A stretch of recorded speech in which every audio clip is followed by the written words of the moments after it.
Before there were crowns, before flags or borders, before anyone spoke the word money, there was ground beneath bare feet. And the first human who marked a piece of it learned something terrifyingly simple. Whoever controls the ground controls the future. This is not the story of kings or coins, it's the story of land and how it quietly ruled every age while pretending to be ordinary. Long before cities rose, early humans followed the seasons. They hunted, gathered, moved on. The earth belonged to no one, because no one stayed long enough to claim it. But then something changed. Seeds were planted. Fires were built in the same places year after year. The soil began to remember human hands. And when land began to produce more than one family needed, ownership was born. The first disputes weren't over gold or weapons. They were over fields, over water access, over grazing paths. The earliest violence wasn't conquest, it was defense. Defense of ground that fed children and anchored memory. Once land could be controlled, it could be inherited. Once it could be inherited, power stopped moving. That's when hierarchy entered history. In river valleys, where floods renewed the soil, land became destiny. Whoever measured it decided who ate. Early rulers didn't rule by speech or law, they ruled by allocation. You farmed where you were allowed, you lived where you were permitted. Disobedience wasn't punished with prison, it was punished with removal from the land. Exile was the original death sentence. As societies grew, land stopped being just survival, it became surplus. Surplus created specialists, specialists created cities, and cities required administration. Boundaries were drawn, records were kept, not of money, but of plots, boundaries, and obligations tied to the earth itself. The first bureaucracies were land registries. When armies emerged, they didn't march for ideology, they marched for territory. Victory wasn't measured in enemy dead, but in newly claimed soil. Conquest meant absorbing land into your system, its farmers, its taxes, its future harvests. Empires expanded not because rulers were greedy, but because standing still meant losing land to someone else. Eventually, something new appeared: money. Not as wealth itself, but as a workaround, a way to trade value without trading land directly. Coins were portable claims on production rooted somewhere else. They were abstractions of soil. But abstraction didn't replace land, it depended on it. When money systems failed, land didn't vanish. People returned to fields, to barter, to subsistence. Civilizations collapsed upward, but land endured downward, waiting for the next structure to rise on top of it. As centuries passed, land ownership hardened. It moved from physical control to legal authority. Titles replaced fences, documents replaced memory. Violence became institutional instead of visible.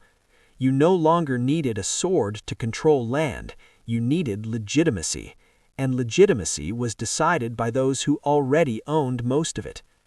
In agrarian societies, wealth wasn't measured by what you owned, but how much land worked for you while you slept. Those without land worked lives that never accumulated. They didn't build legacies, they maintained someone else's. This was the quiet cruelty of the system, effort without permanence. Then came commerce, trade routes, markets, tools that multiplied human output. For the first time, it looked like land might lose its dominance. Ideas, innovation, labor, these seemed more important than acres, but the illusion didn't last. Every workshop needed space, every port needed ground, every factory required foundations.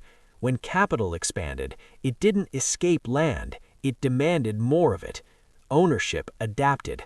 Land was divided, priced, mortgaged, it became collateral, a static thing transformed into a financial engine.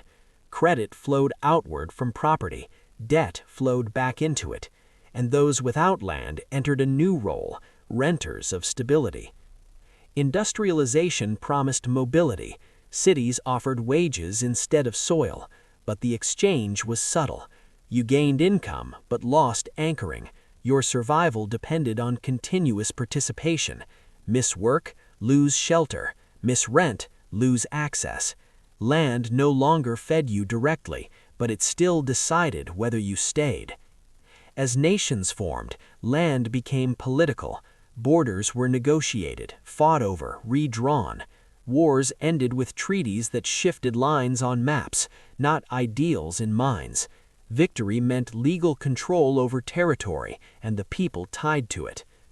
When financial systems matured, something strange happened. Wealth became increasingly abstract. Numbers moved faster than people.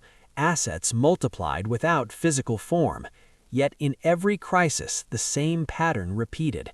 When markets panicked, people didn't run to abstractions, they ran to ground. Land absorbed fear like gravity absorbs mass. After crashes, after inflations, after systems burned down, land was where value regrouped. It couldn't flee, it couldn't default, it simply waited. Over time, land stopped being primarily a place to live. It became a place to store wealth. Empty buildings held value better than active lives. Ownership mattered more than use. Cities filled with structures that sheltered money, not people. The irony was sharp. Humanity became more productive than ever, yet less secure on the very surface it lived on. Ownership concentrated quietly, not through force, but through advantage, through access to credit, through early positioning, through systems that rewarded those already inside.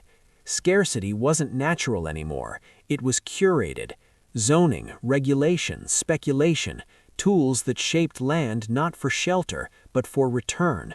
The ground beneath cities became an instrument, tuned to favor accumulation over habitation. And still, technology promised escape. Digital systems claimed to free value from geography. Virtual assets, decentralized networks, global markets, a future untethered from dirt. But even the most digital wealth sought a physical anchor. Profits flowed back into property. Servers sat on land. Infrastructure required space. Energy came from somewhere. No matter how virtual the interface, reality still ran on geography. Land never competed with innovation. It absorbed it. Today, ownership is framed as optional, flexible, even outdated. Renting is normalized, mobility is praised, permanence is postponed, but the underlying truth hasn't shifted. Those who own land control time. They wait while others work. They endure while others adapt. They persist while systems fluctuate. The landless live in cycles. The landed live across generations. This isn't moral judgment, it's structural observation. Every society claims to have evolved past old hierarchies, yet the same pattern survives under new language. The names change, the mechanics remain. Land doesn't argue, it doesn't advertise, it doesn't innovate. It simply exists, finite, immovable, patient. When empires fall, it's still there. When currencies reset, it's still there. When ideologies fade, it's still there, waiting. And that's why land has never needed to reinvent itself. Everything else does. Because in the end, progress doesn't erase foundations, it builds on them. And the oldest foundation humanity ever discovered wasn't gold or law or code, it was the ground beneath its feet. And it remembers everything.